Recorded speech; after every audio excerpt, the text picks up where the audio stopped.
आइए प्यारे विद्यार्थियों, तो क्लास 10 के महत्वपूर्ण क्वेश्चन आंसर के बारे में आज जानेंगे, जो कि परीक्षा में बार बार आते हैं। परिमेय संख्या और अपरिमेय संख्या क्या होती हैं। चलिए देखते हैं परिमेय संख्या क्या होती हैं। परिमेय संख्या वे संख्याएं होती हैं जो p/q के रूप में व्यक्त कर सकते हैं, जहाँ q बराबर 0 नहीं होना चाहिए। एग्जाम्पल के तौर पर हम देखेंगे 2/3 और 1/2 परिमेय संख्या हैं। परिमेय संख्याएं और अपरिमेय संख्या। अपरिमेय संख्या वे संख्या होती हैं जो p/q के रूप में व्यक्त नहीं कर सकते हैं। एग्जाम्पल में √3, √5, 3√5, पाई अपरिमेय संख्या होती हैं। जिसमें रूट लगा होता है वो सभी परिमेय से अपरिमेय संख्या होती हैं। और पाई एक अपरिमेय संख्या होती हैं जो ओटी के तौर पर बार बार क्वेश्चंस में पूछे जाते हैं पेपर के। तो इसी आधार पर एक क्वेश्चंस देखते हैं क्लास 10th में जो बार बार पूछा जाता है पेपर में। सिद्ध कीजिए √3 एक अपरिमेय संख्या है। तो इसको सॉल्व करते हैं।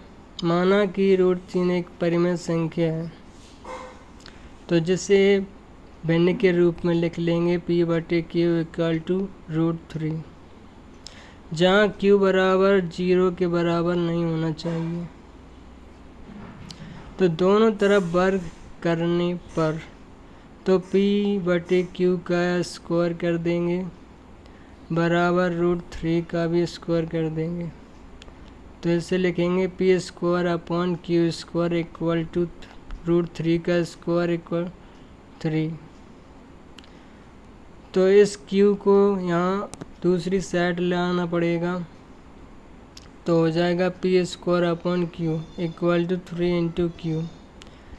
अब ये यहाँ पर देखेंगे p/q जो कि भिन्न के रूप में हमें लाना है, तो यहाँ पर भिन्न के रूप में आ चुकी है। और ये q पूर्णांक नहीं होना चाहिए, इसलिए यह असंभव है। इसलिए √3 एक अपरिमेय संख्या है।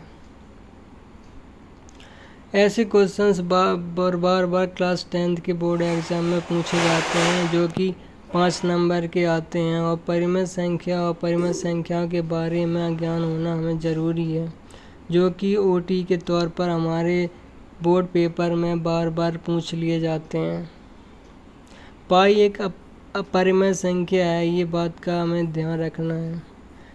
तो चलिए मित्रों, क्लास 10th के बारे में और भी बहुत कुछ जानने के लिए हमारे चैनल से जुड़ सकते हैं और अपनी तैयारी कर सकते हैं अच्छी।